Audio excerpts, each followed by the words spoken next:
Uh, Yo, we are live. How's it going, Hey, Baya? what up? I'm not gonna lie. I am more nervous about this live conversation than any other live that I've ever done. Why? And I've done lots just because the subject matter makes me a little nervous. Yeah, So totally. let me give a little context to people who are tuning in live right now who may not or just tuning in as this is like a recording. Um, So Bea and I have done a lot of work together in the past. Like we started out running like dating and relationship workshops together, and we've spoken and produced events together. And then I've attended a bunch of Bea's events and seen her blossom into this insanely amazing experience designer. And she like goes out into the world and works with as something as small as like a couple and as big as like a giant conference, and helps them create like really amazing and intentional experiences. And so we were like we were having this conversation last week about like events that we've been to and our relationships, and you told me about this person that you met named Lucy. And I was like, what? Tell me more about this. And then we kind of fell into this conversation about role play. And I'm like, I bet like this makes so much more sense. I've always, there's so much fear. I think a lot of people, including myself, I'm speaking for myself right now, but a lot of people really experience some nerves around talking about fantasies and desires. And like, even I think a lot of, especially conservative people, don't really know how to maybe embody somebody or something that's not themselves. And it might feel really foreign and scary and unapproachable. And when you started telling me about Lucy, I was like, we got to share this. And so I want to kick it off to you. I don't want to reveal too much, but with that context in mind, knowing that like you're amazing at creating experiences, that you are very well versed in relationships, and take that kind of context, Yeah. and I want you to share a little bit about why we're talking about this right now. Okay.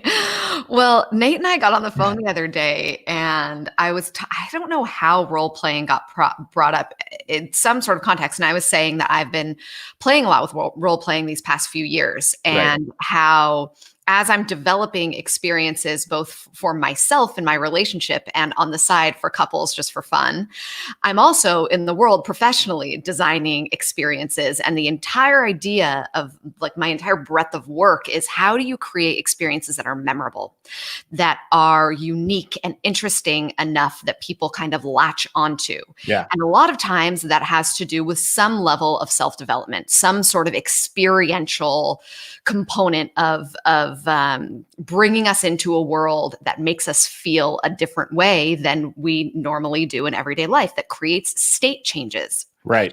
And as I was thinking about it, it's like role playing is really the same thing on so many levels. It's like creating a world, maybe that world is just internal, so that you and your partner, whoever you're exploring with, get to go on an adventure together that breaks you out of your everyday normal, routine, and Right. gives you access to these sides of yourself that in day-to-day life you don't normally have access to. Now, this is what I do for events. It's like if we were right now talking about an event and it was a business summit, I would be saying this exact same thing. How do you create an experience for somebody that has them step into a world that they're not used to, that asks them to become somebody new in Yeah. that world that they normally don't have access to? Role playing, same thing, I just love in a different context. I love this because my preconceived notion of role play is that it had to be something kind of far-fetched or extreme or really outside your comfort zone. And basically what you're saying here is like, it doesn't necessarily have to be a huge stretch. It just needs to be a bit of an altered state, something new and unusual and maybe a little surprising. Yes. So I'll tell you the story of Lucy Yeah. because Lucy, so Lucy is an alter ego of mine who who just sort of showed up out of nowhere. Like never had I done any alter ego anything or like Right. role play anything. This was a few years ago. And one day I was in the shower and I had just to be frank, my partner and I had just gotten done having sex, and I was in the shower and I was just thinking about that experience. And I was like, there was a side of me in that experience that didn't really care about having an orgasm, didn't really care about being serious, wasn't interested in even being sexy, but like wanted to play and express herself. And I was like, what was that? And so I'm in the shower and I'm like, okay, so these are definitely sides of myself. I'm playful, I'm fun, I'm lighthearted. Like sometimes I don't feel like being sexy. And then I was like, wait a second, what if this is actually a side of myself that I can tap into with intention instead of just like accidentally it comes up? So I was hosting this New Year's Eve event. And in the New Year's Eve event, I literally decided to theme the event around alter egos because I was like, I really want to explore what this could be for people. So I decided to name her Lucy. And I was going to kind of unveil her for the first time, this side of me at this event. And I'll show you a photo of her just so you can see. Cool. You can see who I'm talking about here. Hold on, I have that spinning. I believe in you. Wait a second. This showed up when we were practicing. Okay, so I'm going to share my entire screen and then we're just going to give me just a sec. Let me bring that. Where'd she go? You lost her. You lost Lucy. She was like here when we were practicing it. Okay, just give me. Here we go. I found her again. All right.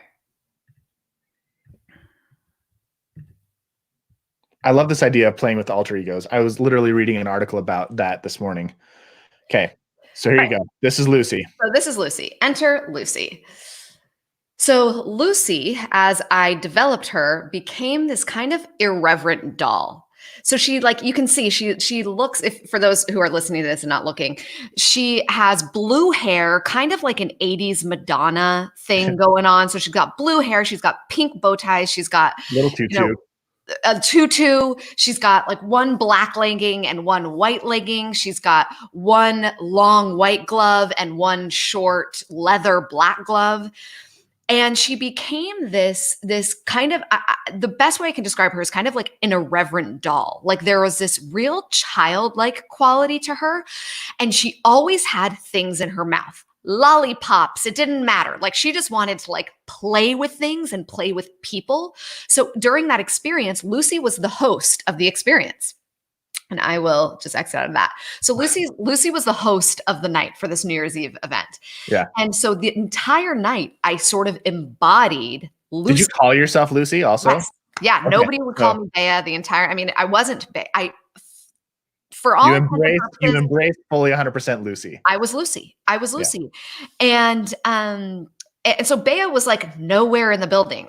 I mean, obviously I was there, but like all of a sudden I gave myself permission in a context that wasn't sexual, that I was like, I'm just going to play with whoever shows up. And then throughout the night, because I was playing with her, you know, a number of hours throughout the night, all these different kinds of reactions came up that I was like, she likes that. Weird. I didn't know she would like that. Or, you know, she all of a sudden started getting like, she would get really interested so for instance, if she saw a guest that was kind of bored, she would go up and she would like sit on their laps and be like, "Ooh, can I play with your hair?" Or, you know, she was like really interested in making sure everybody had a really good time. Right. And then all of a sudden she would like take somebody who might be bored or might be nervous or she could tell they were on the edge of like, maybe they were going to go over, but they didn't really know how. She would just make them like draw them out. Exactly. Yeah. Exactly. So Lucy was my very first introduction to role play, and Lucy still actually isn't a very sexual character, really. She's like, she's much more interested if I'm playing with her with my partner. I take that back. She's sexual, but she's not very interested in orgasm. She's not very interested in like, you know, like she has this different side of me. Now that doesn't mean that like I am not interested in orgasm all the time, but for whatever reason, when I'm in that character, I don't care, which then gives me access to like pleasure in a very new way and a very exploratory, fun, lighthearted. more Way. carefree way. Yeah. Totally. So kind of what I'm hearing is you're not like taking on a completely new personality. You're just taking an aspect of yourself and kind of dialing it up to 11. You're finding a trait or a quality in yourself that you want to explore. And it's like, okay, how do I maybe put everything else, turn it down and put it in the background, and then take these attributes that are kind of like, I'm curious about it and I want to explore more, and just like ramp them up to 11. Is that kind of what it is? 100%. I think you're right on. Like, we have this idea that role play needs to be like, I've got to dress up as the sexy maid, but like, what does the sexy maid do? Like we kind of feel like it's got to be something that doesn't feel relatable to us at all in order for it to be role play.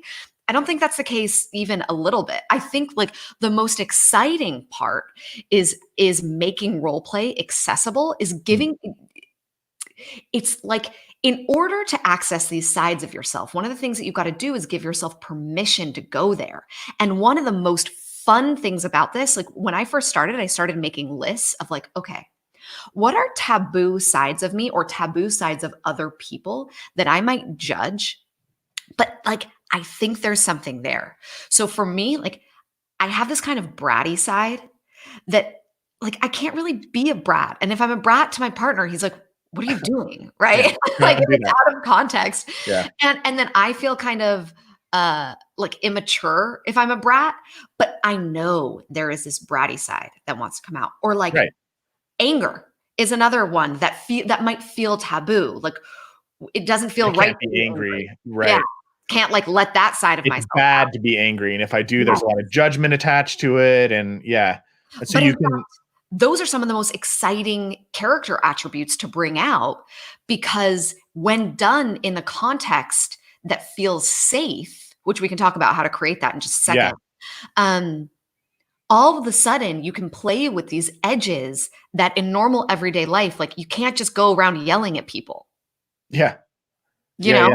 But when done in a context that's set up intentionally, all of a sudden, like, it's been really interesting to watch these sides of myself bubble out. And I'm like, oh, I didn't even know that was in me. Like, I thought maybe there was like this much anger, but like, I actually want to like elbow and bite and scream or whatever. And it sort of comes out of nowhere, but not really. Like, it's somewhere. It's there. You just have been like suppressing it. Is that cathartic? Oh my. Okay. So let me just tell you this experience where that has to do with anger. So this was totally unintentional. I had woken up from a dream, and it was some sort of bad dream, and I was pissed. I was like in a terrible mood, and my partner started fooling around with me. Like, he wanted to have sex. And I was like, 0% of me was in the mood. And I felt myself have this choice. It was like, okay, so I can either right now go into like Baya who pleases, because I'm good at that. So like, moan the certain way, arch my back the certain way, do the things a certain way. Or I can actually go into this anger more. But this is all an internal dialogue while this whole thing is going down. Like, he's touching me and I'm like having these conversations in my head. And I'm thinking, okay, but if I go into anger, what I have to release is the looking good, which I actually think I can maybe count on one hand how many times I have released looking good in sex. Yeah. Like, I have primarily optimized for pleasing my partner the way that I think men want to be pleased. Right. And so in that moment, I had this choice that was like, if I go into the anger that I'm actually feeling, what's going to come out might actually be ugly. It's not going to be this manicured thing. And in fact, I don't know what's going to come out. So I realized I had this choice. And for me, just in where I am in my own self-development right now, I was like, I need to go into this. It is so important for my own self-growth to go into this and to learn to trust myself to go into this. So I did. And all of a sudden, actually just what I was saying before, all of a sudden I started like, he got on top of me and I started like wailing, not like sexy wailing. I was like trying to get him off of me. I was biting and it was so hot, and like he's so much bigger than me, so like I couldn't really get out, but because he wouldn't let me go, I was able to try and use all of my strength. So I wasn't like faking trying to use my strength. I was actually like trying to get out. Yeah. And I was biting and I was wailing and I was yelling. And after this whole experience, I ended up just sobbing with like no context. Just it was so cathartic. It was so I was so proud of myself for allowing myself to go there. And afterwards we debriefed and I was like, what was that like for you? And because it was like hot on some levels, right? It Yeah. was scary, but it was also hot. And he said it was really hot, but it was interesting because it actually didn't even feel all that different. Like it felt different to him for sure, but he was able to kind of let me do whatever I needed to do. The growth happened for me. Like Mm. it actually, like the process was so much less about him, which I was so used to making it about him or about Yeah. my previous partners, that I actually started to build, like little by little. It just felt like this teeny piece of me that started to build a level of trust with myself that felt so new. And that has now trickled over into so many areas of my life. Like just that one experience of giving myself permission to go to a place that might be ugly, to go to a place that was going to be untamed, to go to a place that I didn't really know what my boundaries would look like in that moment. I didn't know if I'd be able to stop myself, like all of these things, and to just unleash Mhm. was maybe one of the most important decisions sexually in an intimate space I think I'd ever made. That's awesome. Yeah, and I actually want to read this. I just want to read this line that's kind of speaks to this. I'm reading this book called The Pleasure Zone: Why We Resist Good Feelings and How to Let Go and Be Happy. Anyhow, Mhm. some of the book's good, some of it's whatever. So there's this piece of it that actually feels like it speaks right to this. Um, So, to Dr. David Snarch, a leading figure in this new development in sexology, great sex is not, as it's usually defined, about having intense orgasms. Rather, it's about increasing the capacity for intimacy and eroticism within the context of a committed relationship. Snarch suggests that when people put up with sex that is not great but good enough, they do so because they're unwilling to go through the personal development and growth within a relationship that can enable them to tolerate more intense sexual feeling. Just as children grow by mastering appropriate developmental tasks, such as learning to walk or being able to play with others at certain stages of their young lives, the ability to enjoy deeply fulfilling sex with someone you love, to Snarch, is one of the most important developmental tasks of adult life. Boom. I love that. I love David Schnarch. He gets it. Yeah, I mean, I'm that's gonna check out that book. Who wrote that book, by the way? Stella Resnick, PhD. Okay, cool. Yeah, one of my favorite marriage books is called The Passionate Marriage by David Schnarch, and he Oh, talks about he has wall socket sex is what he calls it, and it's like the kind of sex where if you stuck your finger in a wall socket, you would just be like, yeah. He says it's unreal, and I love the focus that he puts on personal growth and personal development, mm, and how it's directly tied to your ability to have an amazing sexual experience with your partner. And it's true. Like this totally. is one of the things that always comes with growth is discomfort. And if you have discomfort around fantasy or around exploring, I don't even want to say the word role play. It's exploring yourself. It's exploring, your desires, your personality, aspects of yourself that might not feel appropriate to explore in other circumstances. But as you do that, as you lean into that discomfort, you learn about yourself and you grow as a human being and you grow inside your relationship. So I have two really big questions, and I want to start with the one that feels most logical, which is we talked about creating that space, that safe space, because you can't just go like tap into Lucy unexpectedly without having a conversation with your partner, or he's going to think you're schizophrenic. You know what I mean? Yeah, yeah. Like, where did this person come from? So like, how did you initially start having these conversations with your partner to make sure that there was like a safe context for you to explore this without feeling, I don't know, like self-conscious or nervous, or at least feel safe about it? Yeah. Well, I will say every time I go into a role play, I feel self-conscious and nervous. Oh, That that's good. doesn't, at least for me, has not gone away. Like it is scary because it's a risk. It's like, Yeah. feels like it's showing this side of myself that might not be accepted, honestly. Like, what if, and I know because it is part of me, like rejecting her could potentially feel like a rejection of me. And that's my own work. That's my own work. So it first began by me just saying to him, I have these sides of myself that I know want to come out and I want to explore, and I don't know how to explore them. How would you suggest I explore them? So I sort of put it in his court for like, okay, so I have, and I gave him some ideas. So I said, Lucy, for instance, he had met Lucy because she wasn't in a sexual context. He met Lucy. So I was like, Lucy was a good example. Then I started talking about like, I know I have these pieces of me. Like there's anger I want to explore. There is the bratty thing I want to explore. There are these taboos I want to explore.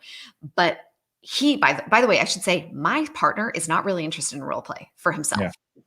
So this is like a me kind of on my own thing, and he's participating and he's excited about it. But he always comes to the table when we do a role play. As himself. He's not showing up as a character also, or like an exaggerated version of himself. He's just like, which version of Bea am I going to get today? Exactly. And that's not to say that you can't explore both people going into roles, but just so Right. you know, if you're like, well, what if my partner isn't at all into this and this is like something I feel like I have a curiosity around, they don't need to be. They totally don't. So we started that as the conversation. And once we had that initial conversation, what I recommend to people who are just starting out is having a conversation that I call, or you could call a game or an activity called Fears, Boundaries, and Desires. And it's exactly what it sounds like. So if you're say having a conversation about role playing, you can go into the game and the context is role playing. That's the umbrella context that you're going to be talking about your fears, desires, and boundaries in. So somebody starts and you say your fears. So I want to role play, but I'm afraid that I'll break character in the middle of it. I'm afraid that you'll make fun of me or that you won't think I'm hot. I'm afraid that I won't know what to do and that like I'll be in the middle of it and I'll just be in my head. Not feel And stupid. it feels stupid and then keep doing it.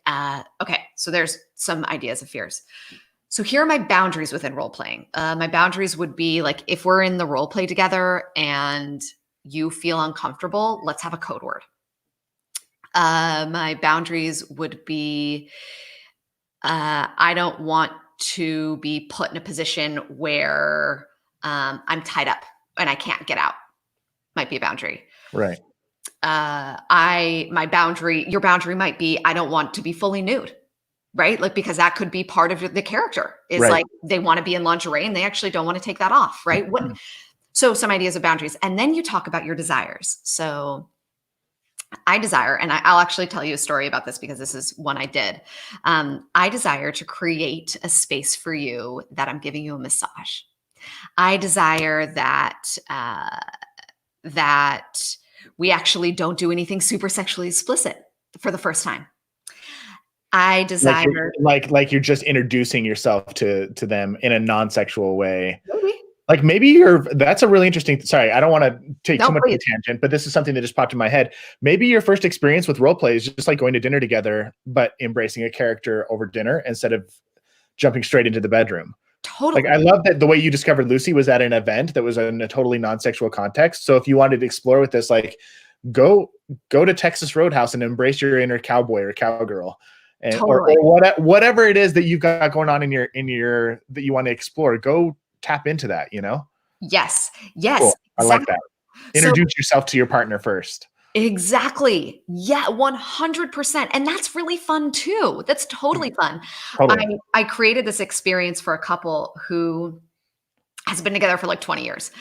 And it was his birthday and I was coming up with something that they could do. And so what I ended up doing for them was they each got a card that described their character. And I had interviewed them a bunch, so I knew what kind of characters they were interested in.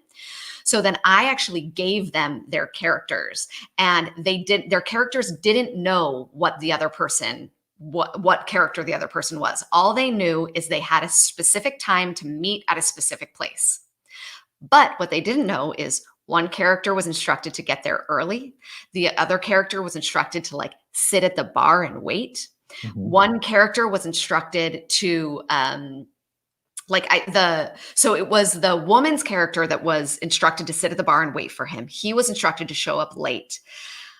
I told her that when a man came on to her, that she could decide if she wanted, whether or not she wanted to like have a drink with him. Or, and then I told him that he needed to be really persistent. So anyhow, there were just all of these, we created this really fun context for them. And then what I did was, and you can do this with two people, right? Like one person can take the lead and create the whole experience. Yes. So what I then did was they paid to have me do this whole experience design for me, for them. So I like got in touch with the restaurant and their waiter and had them the waiter handed him an envelope at the end of the night that told them where they were going next. Oh, wow. It was this whole thing. So that sounds so fun. So fun. So it was just unexpected for both of them. It was, and that's actually the most memorable sexual experiences. There's a guy, I think his name is, hold on, I want to pull this up because I don't want to mess up his name. But he talks about peak sexual experiences. And one of the things that peak sexual experiences include are unexpected moments. By the way, that's what I do with my events. I'm like, how can we create the most unexpected moments? Totally. And that they're not always pretty. So this guy, he says, Dr. Jack Morin, he's talking about peak sexual experiences. And he says, but sometimes there's an element of anger or fear present that charges the air and turns up the intensity several notches. It's very erotic with some kind of sexy drama or adventure about it, or even a degree of risk that intensifies their sexual longing. So this is like a perfect way. You add in a layer of unexpected, and it can be in a totally safe space, like going to a restaurant. You pretend you don't know each other. You pretend you're on your first date, right? You could do any sort of those things. But let me close the loop on this fears, boundaries, and desires things. Okay, so you talk about your desires. I desire for the first one to be really tame and we just go to dinner, whatever. And then your partner goes. And they talk about their fears, boundaries, and desires. And maybe during that conversation, you decide who sets it up. Like, I desire to be the one to set it up. Or I actually desire that I create the experience, but you tell me when. So you can get both people in on it. And by doing that, you will be so surprised how much opens up in that conversation. Like the level of safety and depth you can create to just be seen in your fear, right? And seen for your desires is like such a beautiful experience to have, whether or not you do anything with them, by the way. Very cool. Okay. So this is a good tangent into another question that just came up for me. I wrote it down so I wouldn't forget it. And now it's on the screen so you can read it. So does creating a space for some of these more taboo emotions, like you talked about wanting to be bratty or wanting to be angry, but maybe not feeling the ability to appropriately do that in other situations in your life, when you create that space inside of your relationship to express those emotions, do you feel like you're less likely to do it in other contexts because now you have a space to have that outlet? Like maybe you feel the temptation to be bratty when you're not getting your way, or when you're like tired and hungry and you just like kind of turn into this kind of like more impatient, bratty person.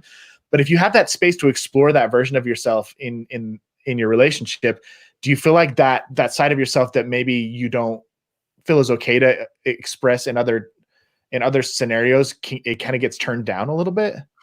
Here's what I feel, actually. I feel yes and no. I feel like these are sides of ourselves that are okay. Like they're not 100%. wrong. Yeah. And I can't remember who said it, but they're like, feelings are a spectrum of color, and they're all meant, it's like a palette, and they're all meant to be felt. Right. So, but here's what it's for anger, for instance. Because I feel like I had that safe space to express anger, it didn't get projected in an unhealthy way. Yeah. So That's a so better way of putting it. Cause I know like I don't all emotions. I love the way that you compared it to color. And I just know that some people don't ever feel safe experiencing anger or experiencing that bratty side or annoyance or impatience or whatever. They feel guilty, and so they bottle it up and bottle it up. And so I guess more what I'm saying is like is having that space in your relationship to release that. Does that kind of decrease the amount of um, that like that negative energy that you carry with you or the shame that you carry with you for not being able when you didn't feel like you could express that emotion? Does that make sense? Maybe I'm still not asking the right no, question, no, but I think I get it.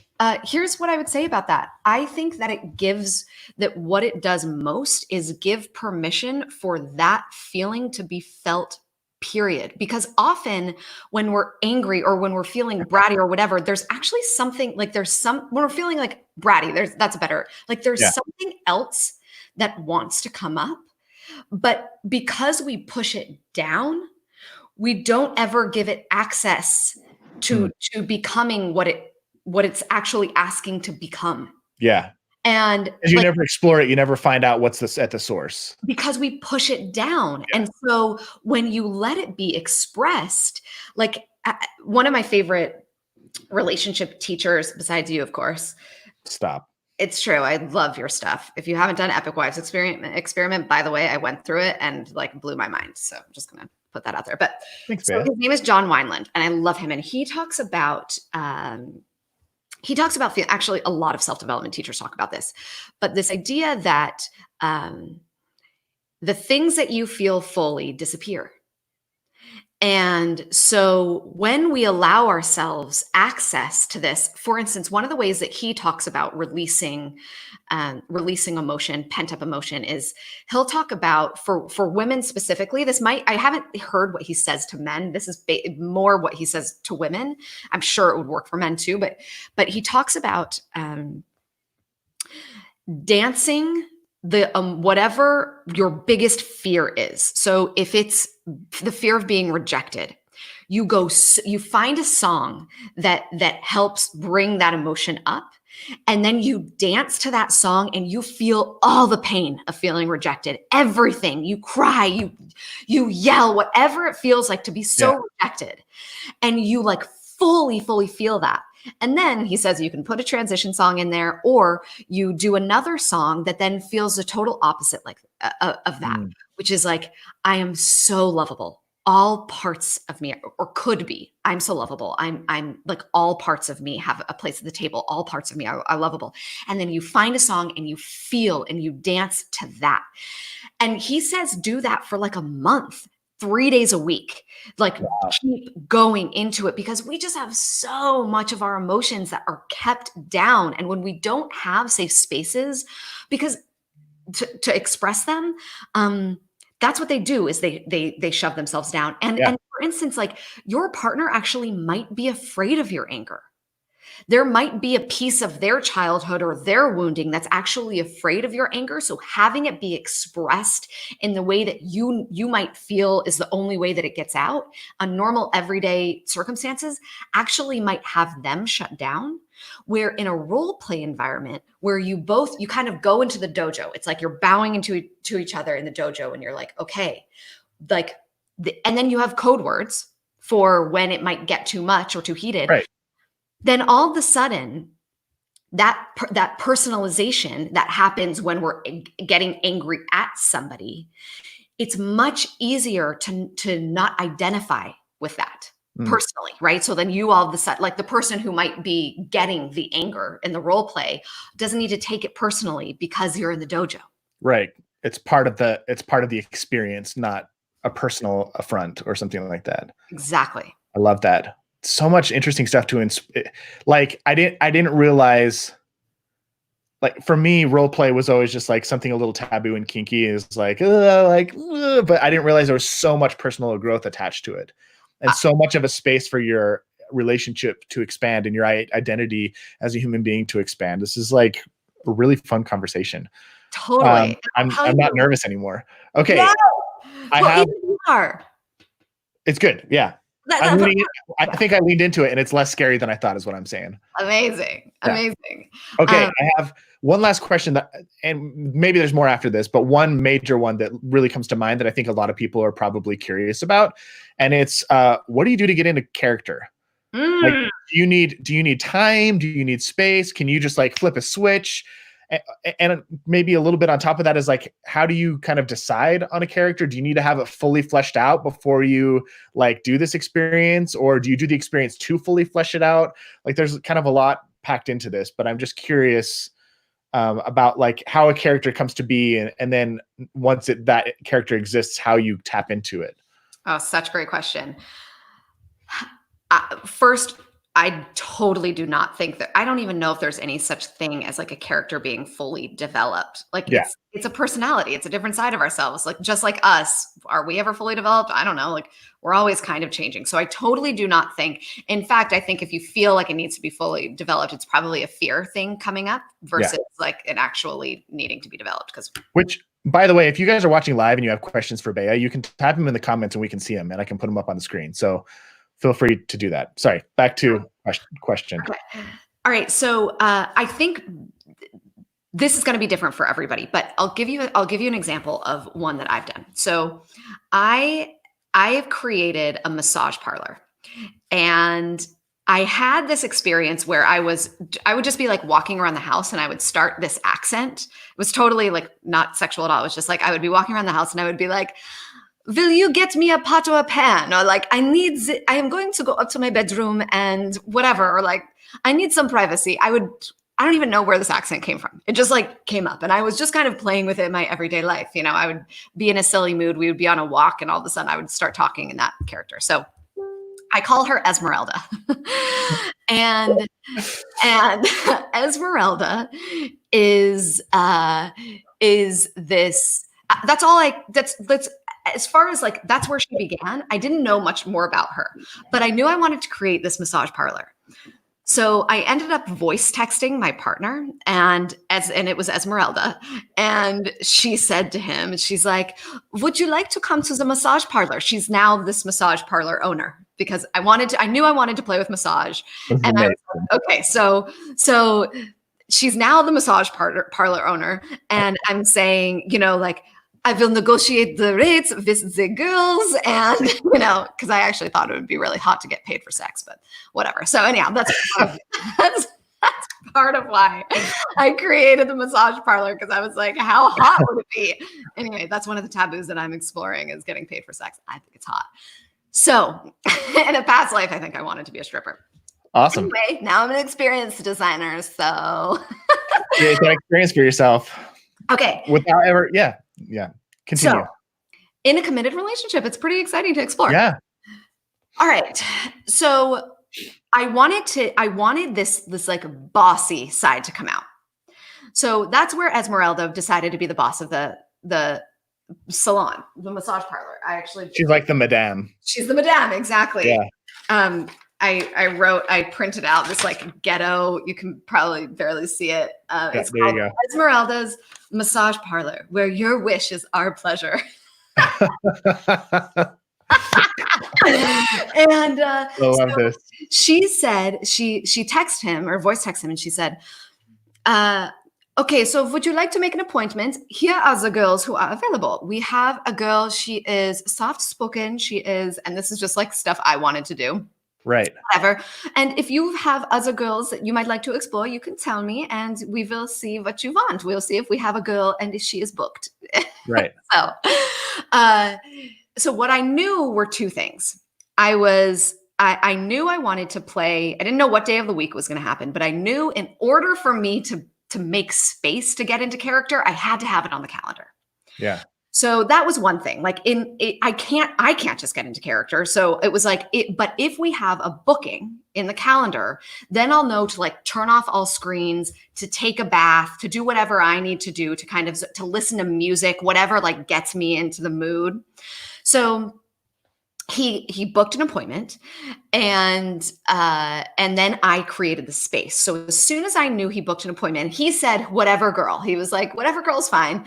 And keep in mind, he's like not really into this. I mean, Right. he's into it because like he knows he's going to get an awesome experience, but like he's Right. going to come as himself. So I knew the date. As soon as I knew the date and time, about an hour before I started getting ready. So I started like maybe even 2 hours. It was like I took a bath, I got candles ready, I did mood lighting, I found a playlist that I wanted to use. I created the space for him to come into. So I really wanted it to feel like he was I wanted to use all of his senses. And in order to explore his senses, I felt like I wanted to explore mine. So what I This is did, Baya, the experienced designer, kicking in. yeah. Yeah. So what I did is I actually went into meditation, and I was like, okay, what would be like the most fun environment for this? Like, what do I want? Because I'm always thinking about what other people. That's a big question. Yeah. What do I want? Yes, it's a huge question. And I sat with that. Like, what do I want? What character do I want to be? And I decided I wanted to play with this like kind of woo-woo earth goddess, like loved, sage and essential oils. Little hippy dippy. Totally.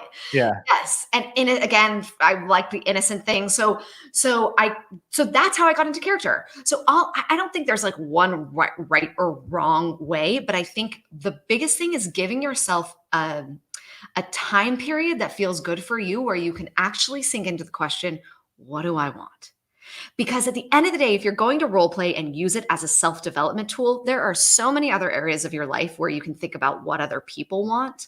Yeah. This is such a beautiful arena to explore what you want. And then what you're also touching into is the fears around that. Like even something as simple as this like kind of earth goddess that probably feels like whatever.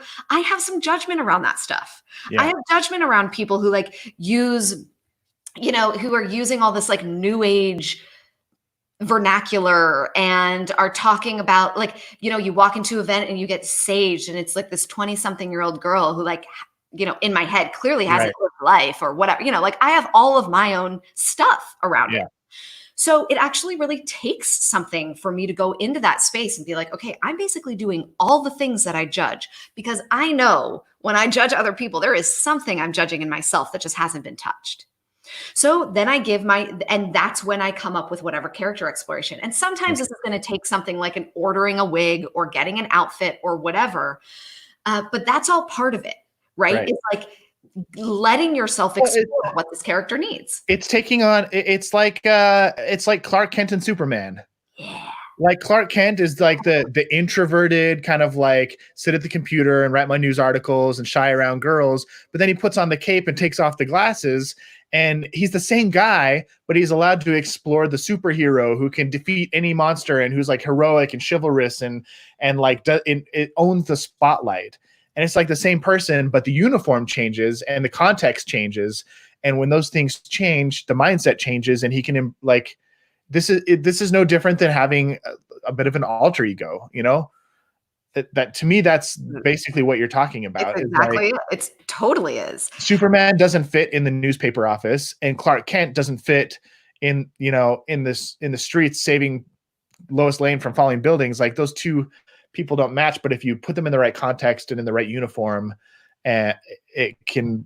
amazing things can happen. So absolutely. And so much of that is just giving yourself the space, the permission to ask what you want. That one question, what do I want, is probably the most important thing when thinking about accessing these sides of yourself. I did an interview yesterday that hasn't been published yet with a therapist, and she says one of the most frustrating, or not frustrating, but one of the questions that she asks women a lot when she's doing her couples counseling is, what do you want and what do you need? And she's like, you would be, and I've done this, and it's surprising how many people can't name what they want. Totally. It's hard to name what you want. I have a hard time saying it. It's easy to feel selfish for naming what you want. And this is a really good exercise because like there is an amount of selflessness in naming what you want. Does that make sense? Totally. Like it's not all about you. No. naming what you want and getting what you want helps to fill your tank so you have something to give to others. And like your partner wants to like you're giving a gift to your partner too. Oh yeah. When you give yourself permission to show up and when you become the courageous person in the relationship to be like, I'm going to go first. Can you imagine what kind of permission that get like honestly, I think part of the reason that my partner won't go into role play yet is his own fear. Yeah. Like I truly do. I think part of it maybe it's just not his thing, but like the more I think about this as like the more that I give myself permission to go into arenas, characters, feelings, emotions, whatever that feel taboo, that I haven't accessed, that I make wrong, how much permission do I give him to do the same? Yeah. That's part of the beauty of this. And that does take courage. So like of course you're going to meet nerves.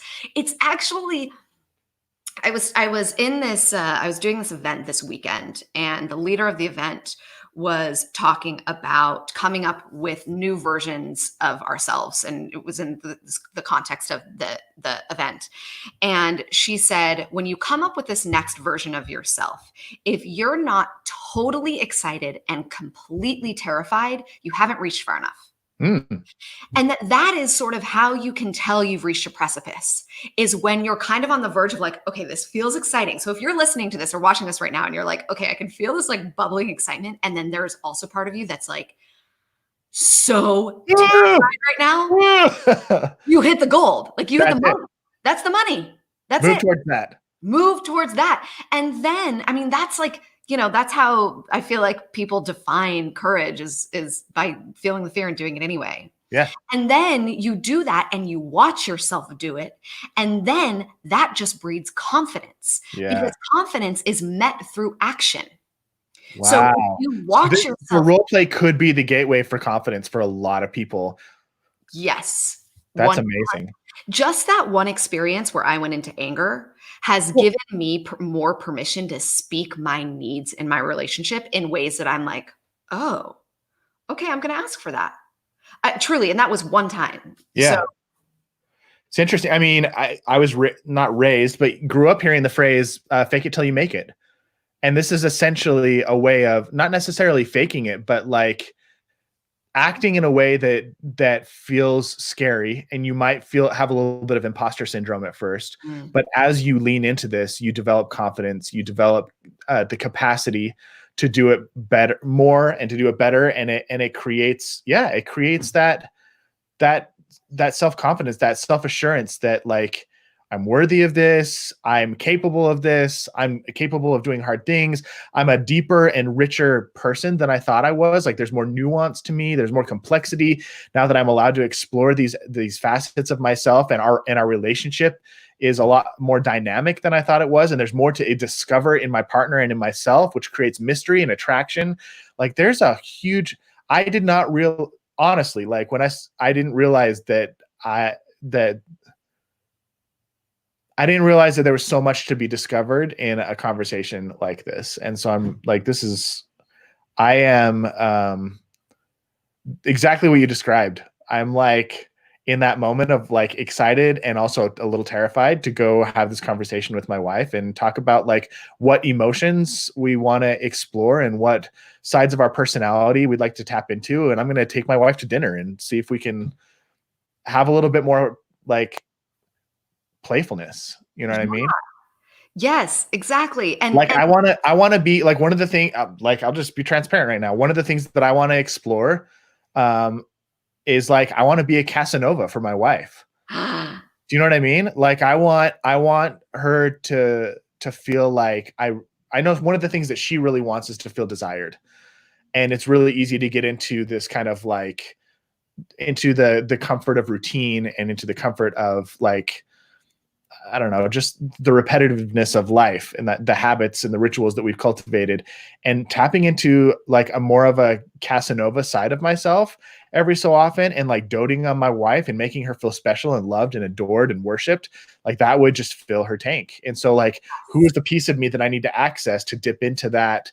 Because that part of me exists. I just don't play with it very often. Okay, can we go into this a bit? Because this is something that desire has come up a lot in my relationship around Yeah. me wanting to feel more desired also. Yeah. So I actually put together a list for my partner of how I feel desired. Uh-huh. And here is, I think, what she might be saying. This is a guess, so I might Yeah. be off. My guess is that she actually feels really loved by you, Right. right?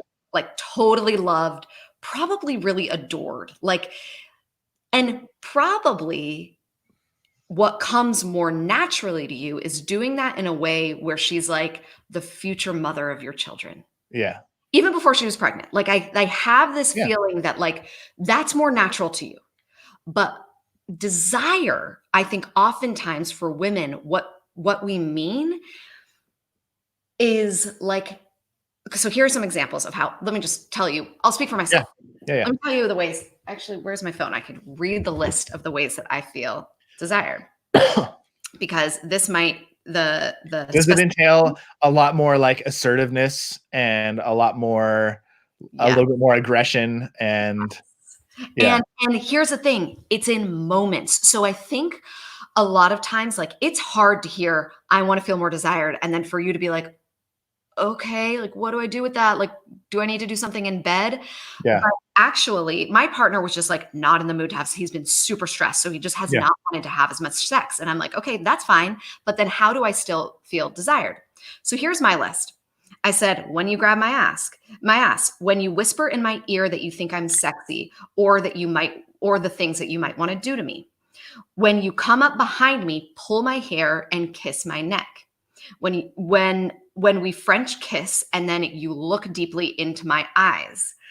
When I flirt with you and you flirt back. Mm. When I catch you looking at me like I just caught you. Like there's like and I sort of am like, why is he looking? But I know in the back of my head, it's because he's like looking at me. Yeah.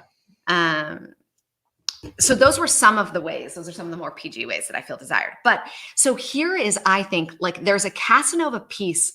There is like a Rico Suave sort of like get what you want, take what you want also that I think could be really interesting for you to play with. That's like, what would happen if she were, for instance, like had her back towards you and you came and you put your hands on the nape of her neck and you pulled her hair and you said something dirty. Yep. There's lots to explore here, Baya. You're like a tomato. Let's end this broadcast, but continue the conversation. Moving on.